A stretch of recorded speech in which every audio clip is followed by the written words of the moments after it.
Agriculture supervisor exam की तैयारी करने वाले सभी साथियों को नमस्कार। उम्मीद करता हूं कि आपकी जो तैयारी है वो बहुत अच्छे से चल रही होगी, एकदम जोश के साथ चल रही होगी। तो हमने जो है वो कितना कंप्लीट कर लिया है, हमने आप देखेंगे तो हमने महाराणा कुंभा कंप्लीट कर लिया, हमने महाराणा सांगा कंप्लीट कर लिया, महाराणा प्रताप कंप्लीट कर लिया और आज हम कंप्लीट करेंगे राव जोधा को। तो हम शुरू करते हैं। राव जोधा, राव जोधा जो है वो मारवाड़ के शासक थे। मारवाड़ कहाँ है? मारवाड़ राजस्थान का ये रीजन है। तो राव जोधा का जो कार्यकाल रहा है वो कब से कब का रहा है? ये रहा है 1438 से लेकर के 1489 तक। राव जोधा कौन थे? राव जोधा जो है वो राव रणमल के पुत्र थे। अब इसको हम कहानी को समझने के लिए थोड़ा सा पीछे चलते हैं। आपको पता होगा कि हमने महाराणा कुंभा पढ़ा था। महाराणा कुंभा पढ़ा था। तो महाराणा कुंभा जो है उनकी दादी थी हंसाबाई।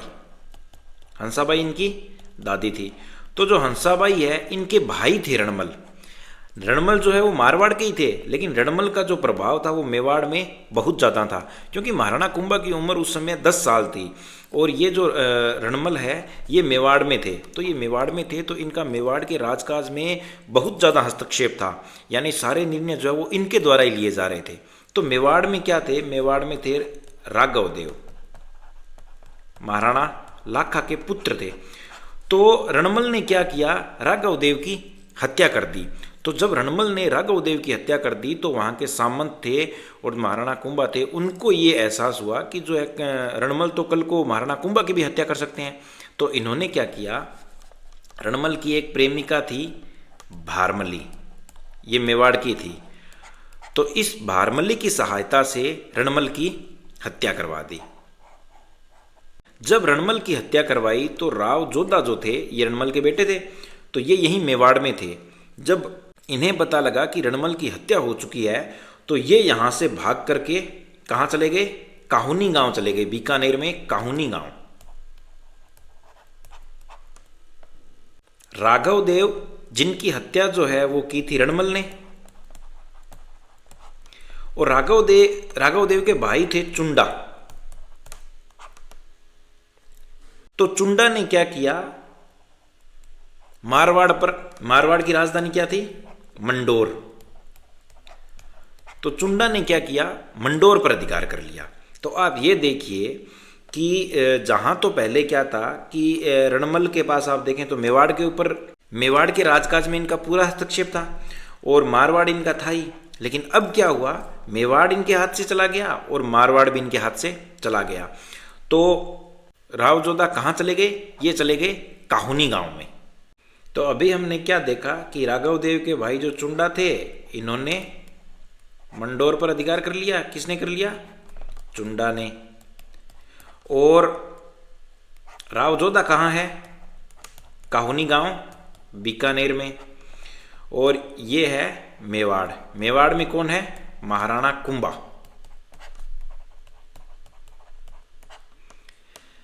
अब क्या हुआ कि आप देखिए कि रणमल की हत्या हुई थी 1438 में। तो 1438 से लेकर 1453 तक जो है वो राव जोधा जो है वो मंडोर पर अधिकार करने का प्रयास करते रहे, लेकिन नहीं कर पाए थे। और 1453 में क्या है कि राव जोधा ने मंडोर को जीत लिया। यानी कि राव जोधा कब जीत पाए थे मंडोर को? 1453 ईस्वी में। अब आगे बात करते हैं कि इन्होंने 1453 ईस्वी में मंडोर को तो जीत लिया। अब यहाँ कौन है? ये है मारवाड़, और मारवाड़ में कौन है? राव जोधा। और यहाँ है मेवाड़। मेवाड़ में कौन है? महाराणा कुंभा।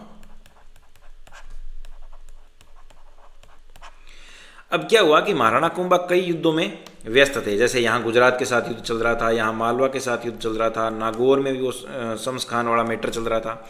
तो जब इतने युद्ध चल रहे थे तो इन्होंने आपस में ये सोचा कि आपस में ज़्यादा लड़ने का फ़ायदा नहीं है। तो फिर क्या हुआ कि इनमें आपस में संधि हुई। संधि कब हुई थी? 1453 ईस्वी में। और संधि करवाई किसने थी? संधि करवाई थी हंसाबाई ने। अब हंसाबाई ने संधि करवाई थी और कहाँ करवाई थी? सोजत पाली में। इस जगह पर सोजत पाली में।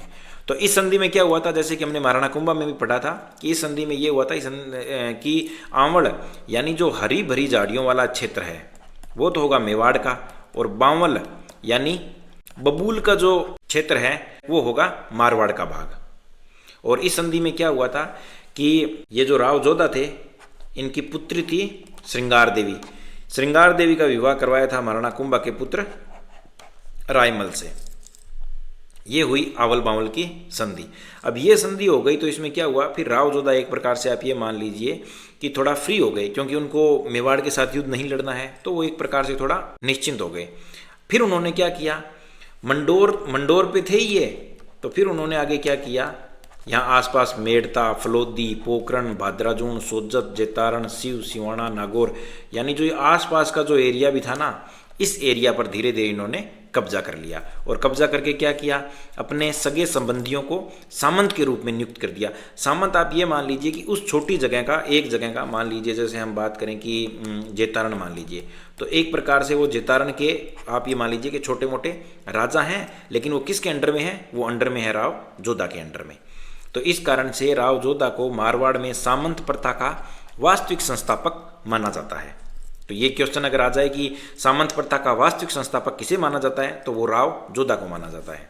अब आगे चलते हैं कि राव जोधा का जो शासनकाल है वो 50 सालों तक चला, और इनकी जो मृत्यु है वो 1489 में हुई थी। हालांकि कई जगह पर इसका जो है वो 1488 भी दिया हुआ है, लेकिन सभी साहित्यकार लगभग एकमत है इस बात पर कि इनकी जो मृत्यु है वो 1489 में हुई थी।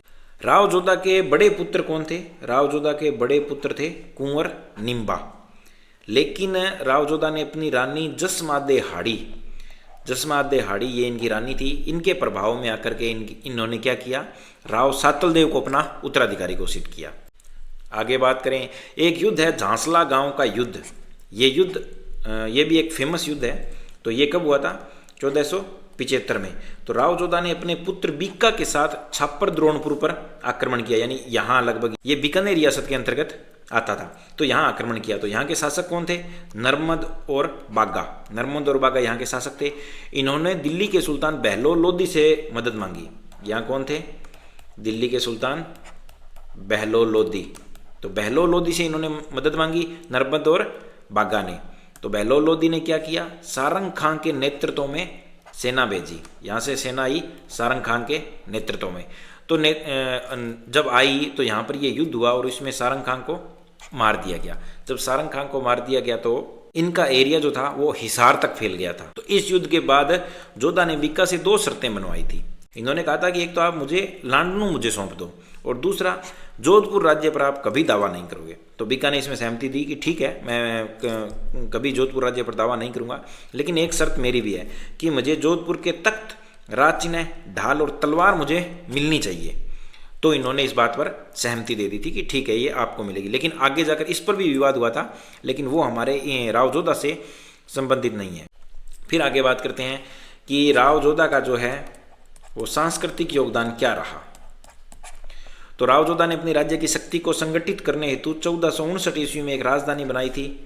राजधानी क्या बनाई थी, जोधपुर। इसको जो है वो सूर्य नगरी भी कहते हैं, नीली नगरी भी कहते हैं।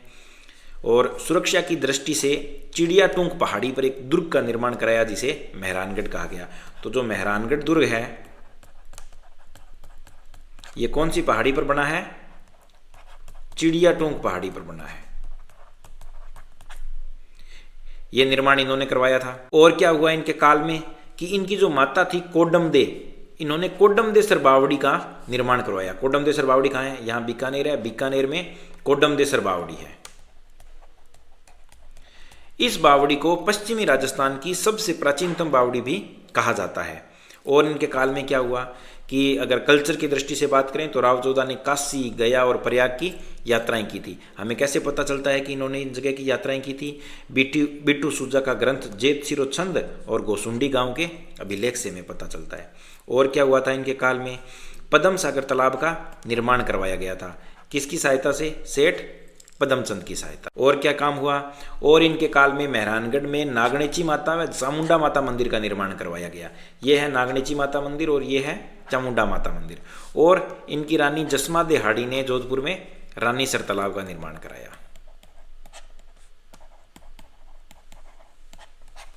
तो आज हमने कंप्लीट कर लिया है राव जोधा को।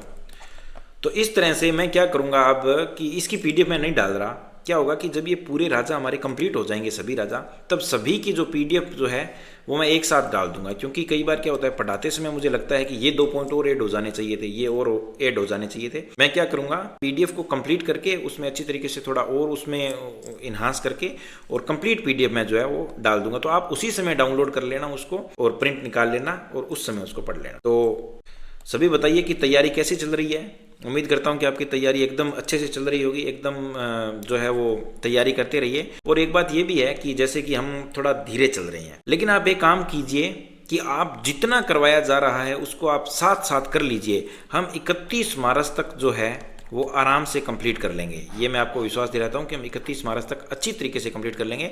बस आप एक काम करते रहिए कि जो जो करवाया जा रहा है उसको साथ साथ कंप्लीट कर लीजिए। और उसके बाद में जब हम MCQ का टेस्ट लेंगे ना, तब आप अपना इवेल्यूशन करना कि कितना याद है और कितना याद नहीं है। वो तभी कर पाओगे जब साथ साथ याद करोगे। तो जितना करवाया जा रहा है उतना साथ साथ याद कर लो। बेस्ट ऑफ लक, पढ़ते रहिए।